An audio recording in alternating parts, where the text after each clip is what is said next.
If you are watching it pre-recorded, that's absolutely fine.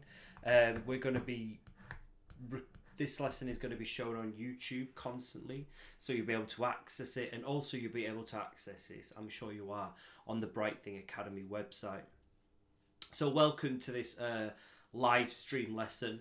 My name's Robert. I'm one of the assessors at Bright Thing Academy. So in this live stream lesson, feel free to ask any questions if you are stuck on anything.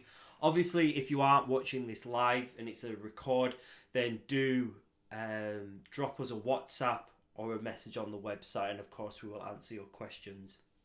Okay, first of all, the purpose of this lesson, we're not going to keep you here too long, all right? I'm going to be saying about a 20-minute lesson in itself.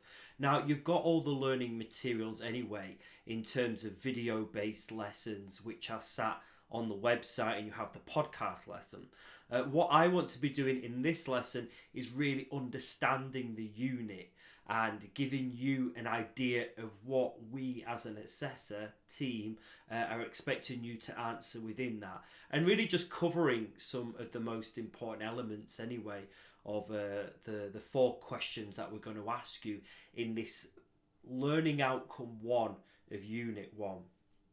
All right, so learning outcome 1 of unit 1. So these are the first 4 questions that you're going to see in the course, and they are about understanding business markets. So let's break them down. There are 4 criteria, 4 questions that you'll be asked.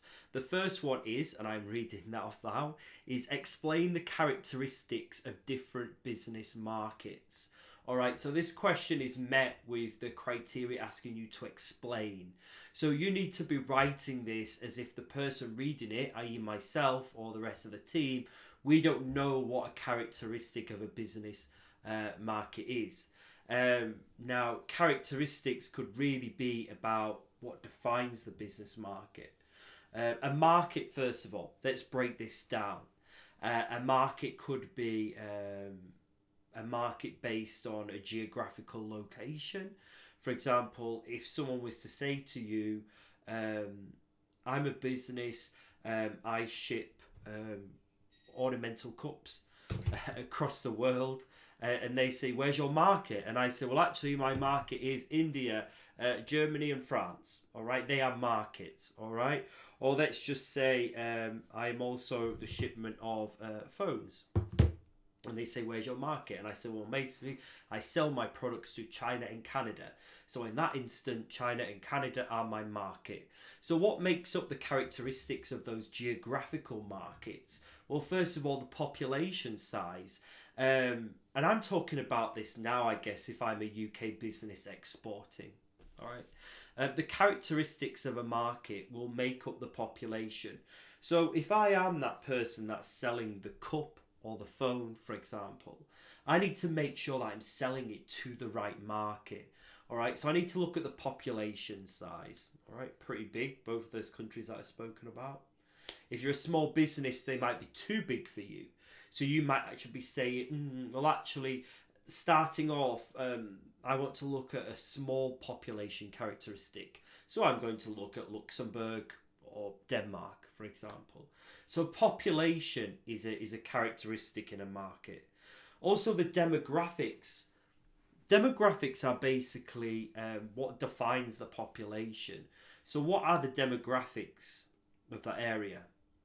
I mean, I'm going to move back to UK, London. London's a very interesting city because it has multiple demographics in it. So what are the characteristics of London's population? Well, it's multiple demographics, all right? Demographics could be age. All right, London is a very large city, just under 10 million people. We've got mixed ages from young to old. All right, what are the demographics in London in terms of culture? Wow, that's massive. I mean, this is a city with over 400 languages that are being spoken. So demographics makes up language. And if you were a business owner wanting to sell internationally, you may want to look at another English-speaking country, or a country which English is spoken, for example. Transport to that place or country. So the characteristics of a market could be the infrastructure. And when we say infrastructure, we basically mean things like road, railway, air travel, all things, right?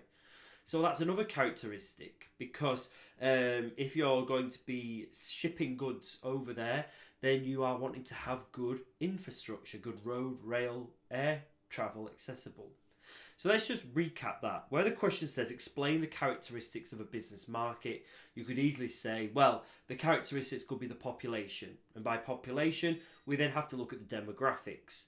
Are the demographics age, culture, race, religion? Because these are all the elements that you as a business owner have to take into account if you're going to be selling a product or a service over there. You may also talk about the infrastructure, like I said. So they're just a few things, all right? So the whole characteristics are made up about the people that live there, how people get there, how people work. Other characteristics could be, technology. Is it a country where it's quite accepting of technology? Are there a lot of like Apple Pay points? What's the currency? Is it a strong currency, for example? Again, they're all characteristics that roll into there. Now, within a market, there are many different types of transactions. All right, so we're moving on to the next question of this learning outcome, which is explain the nature and interactions between businesses in a market. So let's have a look. Let's have a look at London. All right, this is a good example. London is a market, right? Different demographics, population, transport, acceptance of technology, all rolled into one giant city. Now, businesses within the market of London all interact very differently. And you'll see this through the pre-recorded lessons that are on the course as well. For example, we have a lot of businesses that sell B2C. B2C means business to customer. All right? So that is a business selling to a customer. That is a market store selling fruit and veg to you walking by. That is a Sainsbury's selling you a chocolate bar. That is TfL selling you a travel ticket. That is a business or an organisation, because TfL is publicly owned, selling to a customer. All right, that's one type of interaction right there, business to customer. Then you've got B2B, business to business. And this is when a business sells to another business. All right. This is a farmer selling to a wholesaler. Right. So a farmer sells his vegetables to the wholesaler. And then, so that's two businesses just interacting. The wholesaler then sells the fruit and veg to the supermarket. So that's another interaction of business to business. Only then, when it gets to the supermarket, does the supermarket sell it to you as the end user. So there you can see B2B goes into B2C. Other types, completely off the radar to that. You've got B2G. That's where a business sells to a government. Can't know if you see that. That could be an example of, I can't forget the name, but there's a big security company, G4S or whatever, selling their security services to government building, all right? I mean, don't forget, government goes just beyond Parliament and Westminster. Government is what? Hospital services, it's job centres, right? So you're a small company who has 5 security guards, and your services are bought by the local job centre, all right? That's a classic example of B2G right there, right then. Cleaning company, cleaning the halls of Westminster, all right, another B2G example. Okay, here we go. We know the UK, apart from London, is majority rail franchised. So Aviva Trains, or First West Pants Trenine Payne Service, having a franchise with the government on the railways is B2G. They're the three main ones, right? A while back, there was a lot of thing about such a service called C2C, which you can class. You won't see that one as much in business books. C2C is just a classic example of you selling at a car boot sale, or you selling a product on Spock or on eBay, or even Facebook Marketplace, right? You're not really a business, right? So you're not B2C. You're just a person selling to another person, C2C. But many would say actually C2C is really just that, but glamorized in a new way. So in a nutshell, if you know those, you can answer that question. They are examples of how businesses interact. You know, you either sell to another business, you sell to a customer, you sell to a government. They're all examples. I'm just checking questions. We've got none coming in right now.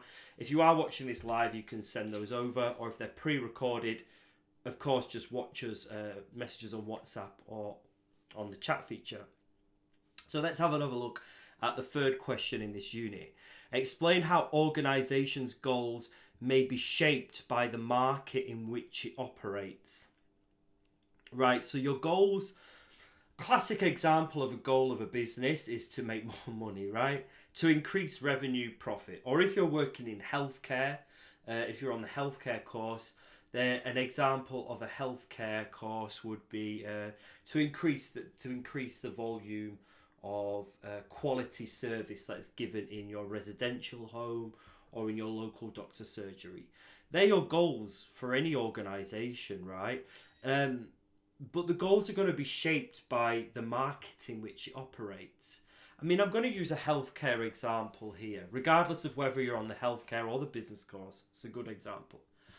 The NHS obviously has its own goals, all right, national goals. But then every area in which the NHS operates in is completely different. So the market is going to shape those goals. You know, for example, in more urban cities, the NHS and local doctor surgeries are going to offer totally different treatments to what it might offer in a rural setting. And these are examples of other markets, right? Earlier on, I mentioned a market being a geographical city or a country. But a market could also be the definition between urban and rural. And even though if you are a company like, or an organisation like the NHS, you're going to have your organisation goals, but then your market is going to shape the services that you offer. You know, for example, even in a business, in a supermarket, you know, Tesco has its own goals, but they may have more localization products, you know. For example, you know, here in East London, you see the supermarkets gearing up for Ramadan and Iftar. So they may have organisational goals in East London which are about engaging more with the local communities around it, which are going to be very different to the organisation goals of another Tesco in a countryside, for example, where the demographics may be more white British as opposed to more multicultural East London.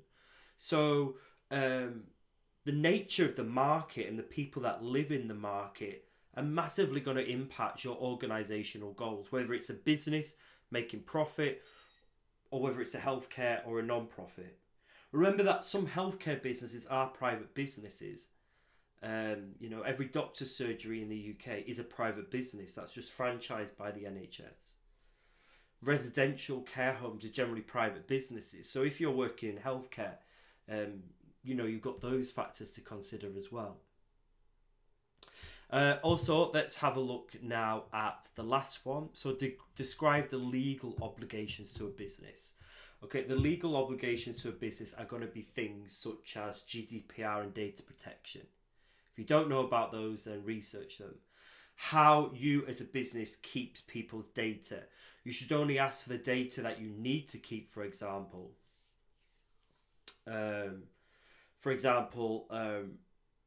You know, you joining this course, you may have expected to put an address, but we didn't need that, you know. You should only send marketing material out to people who have opted in for marketing material. So before GDPR came along, which is General Data Protection Regulation, now that's an EU rule, but the UK is still adopting it after Brexit. People could send you marketing material, but you now need to opt in to receive those messages. Okay. I mean, there are other things as well, like legal obligations of a business could also be things such as dealing with equality and diversity. The Equality and Diversity Act of 2010 was brought into this country to make the workplace more inclusive. This is to stop discrimination against people of age, sex, race, religion, sexual orientation, gender reassignment, pregnancy, maternity. So they're also legal obligations. As a business owner as well, you'll have legal obligations to file your annual tax over to HMRC every year, Her Majesty's Revenue and Custom. You'll have to pay corporation tax if your business has made profit. That's a legal obligation. You have to have health and safety at work. The Health and Safety Act was a law that was brought in the 1970s in the United Kingdom to make sure that your offices should be well ventilated. You have plenty of break time. If you're working at a computer, you have time away, plenty of breaks, all these things. So they're all legal obligations. So there are 4 key questions, and what I've given you right now, before you may have even gone into the depth of the lessons, or maybe after you've left the lessons, is an idea about some of the things you need to think about within your answers. Now, once again, if you are stuck on anything, you can drop us a message on the WhatsApp or on the chat feature, and we're going to help you through that. All right. So this is the first of a live streaming lesson. We'll be back in a few days. If you are watching this already later down the line, then like I said, just keep connected to us and chat with us more later on. Other than that, thank you very much for your time. And yeah, have a good rest of the day. Thank you.